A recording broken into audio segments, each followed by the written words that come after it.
Muy buenas tardes y gracias a ustedes por seguir en sintonía con nosotros y a los compañeros y al público que a través de las redes sociales pues siempre enriquece los aportes que hacemos y los comentarios de la realidad cotidiana.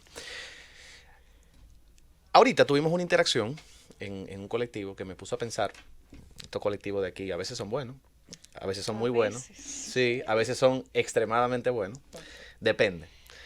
Pero me puse a pensar mucho sobre el tema de la forma en que se supone que en una democracia los liderazgos políticos buscan conectar o deben conectar con un cierto segmento de la población. Yo no le digo de entrada que no soy ni aspiro a ser nada que ver con temas de asesoría de imagen política ni nada de eso. Eso es un mundo que nunca me ha llamado la atención.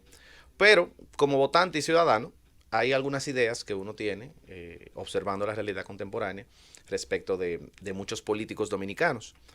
Hay algunos que han logrado casarse con un discurso o con una imagen producto de una labor específica en un contexto específico. Miren el caso, por ejemplo, de Hipólito Mejía, que a pesar de las incontables razones que tendríamos para criticarlo, nunca ha sido santo de mi devoción, pero el que conoce su historia sabe que llegó a un cierto grado de reconocimiento en la sociedad dominicana por un trabajo interesante en el campo agrícola que hizo aquí, específicamente luego de este ciclón que nos afectó a finales de los 70, ¿cómo se llamaba? El George, no, el anterior, David, con David.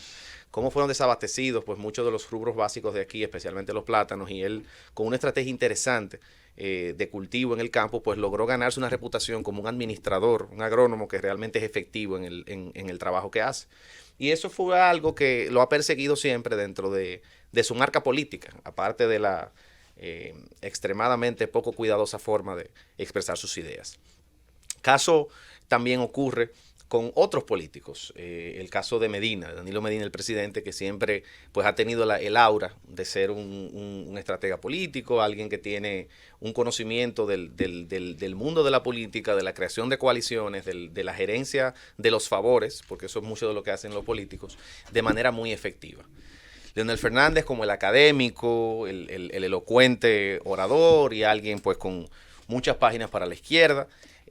Algunos, por ejemplo, como el caso de Domínguez Brito, que ha sido siempre un personaje que algunos consideran muy maleable y muy cambiante en su discurso, pero se les reconoce por ser alguien que ha por lo menos luchado en las posiciones que está, aunque los resultados dejan mucho que desear en mi opinión, pero ha luchado contra muchas arbitrariedades y nadie le ha señalado puntualmente algún caso, por ejemplo, de corrupción reciente que se le pueda endilgar. Cada quien trata de crear algo, de crear una marca. Guillermo Moreno, por ejemplo, algunos dicen que priva en el impoluto de la política, en el que nunca le ha caído ni siquiera un poquito de lodo en las manos y tiene ese discurso. Bueno, cada quien... Hay otro que no se enloda tampoco. Sí, ahí. Cada quien trata de crear una marca política propia, pero esa misma lógica, la creación de una marca política en el ejercicio de la campaña, se puede aplicar para lo que está viviendo el país ahora.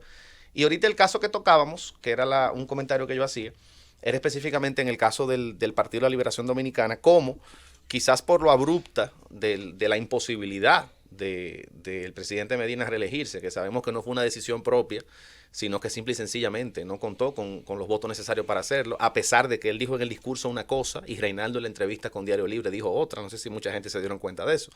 Pero bueno, esa partida abrupta del tablero político local hizo que muchos de los precandidatos del Partido de la Liberación Dominicana, que hoy dicen identificarse con él, algunos lo han hecho siempre, otros han sido más coyunturales, pues se encuentran en un proceso de definir una precandidatura del Partido de la Liberación Dominicana. Y ahí, en ese grupo de precandidatos, que como saben es un tema que tendremos, le guste a usted o no, a veces uno se satura, pero es la realidad, en los próximos meses, por lo menos de aquí al 6 de octubre, que es cuando se celebran las primarias de ese partido, uno dice, bueno, ¿y cuáles son las personalidades de cada uno? Uno, por ejemplo, sabe el caso de Leonel. Leonel tiene ya 3 gobiernos, es una marca reconocida, muchas luces para muchas personas, muchas sombras para muchas personas, pero conocemos más o menos cuál ha sido siempre la marca política. de Temíclos de Montás, a pesar de todos los problemas que tuvo, incluso su breve affair con la justicia dominicana por el caso de Brecht, se le reconoció siempre dentro del Partido de la Liberación Dominicana como un técnico. Por eso está al frente del Ministerio de Economía, Planificación y Desarrollo. Y es alguien que, a pesar de que tiene muchísima sombra, debo reconocer que es una persona que también pues tiene algunos conceptos, por lo menos en su área, en la economía, bien formados. El caso de Domínguez Brito en el ejercicio del derecho y su exfunción como procurador también. Gonzalo Castillo, por ejemplo, se le conoce como empresario en su momento, en los primeros gobiernos, dicho sea de paso, del Partido de la Liberación Dominicana, fue un suplidor del Estado en el área de los equipos de computadora, que es algo que él hacía mucho. En la actualidad es un empresario muy exitoso, pero creo que tiene un problema muy serio en la forma en que administra su imagen en este proceso de campañas internas del Partido de la Liberación Dominicana. ¿Cuál? Que simple y sencillamente no tiene ninguna personalidad política propia. No hay una sola cosa en la que yo pueda pensar que no sea Danilo Medina cuando yo pienso en Gonzalo Castillo. Quizá hay algunas otras que yo pudiera pensar, pero me las reservo. Ahora, en términos de agenda política, en términos de personalidad política, en términos de qué te hace a ti distinguirte de los demás, sencillamente yo no lo veo. Y eso es algo muy peligroso para él, precisamente. ¿Por qué? Y si nos está escuchando, ojalá que tome este consejo. El Partido de la Liberación Dominicana es una marca con un desgaste fuerte, como he dicho aquí y tengo mucho tiempo diciendo. Un desgaste propio del ejercicio extendido en el poder. Y cuando hay un desgaste político, la única salida efectiva es la reinvención. Y la reinvención no comienza simple y sencillamente por la retórica. De nada nos vale decir sangre nueva si no tenemos ideas nuevas. Y eso es algo que a mí me parece que falta mucho en su discurso. Y si yo fuera usted, yo empezaría desde ahora a crear una identidad política propia, a decirle a este pueblo qué es lo que usted va a hacer diferente, porque ciertamente hay muchas cosas que usted nos ha dicho bastantes veces que continuará de la actual gestión, pero a mí no me queda clara cuál sería ninguna de las cosas que usted desarrollaría por iniciativa propia. Y en política eso es muy importante. Mire incluso el ejemplo del candidato ahora mismo del kirchnerismo y del peronismo en Argentina, Fernando Fernández. Fue jefe de gabinete de los Kirchner.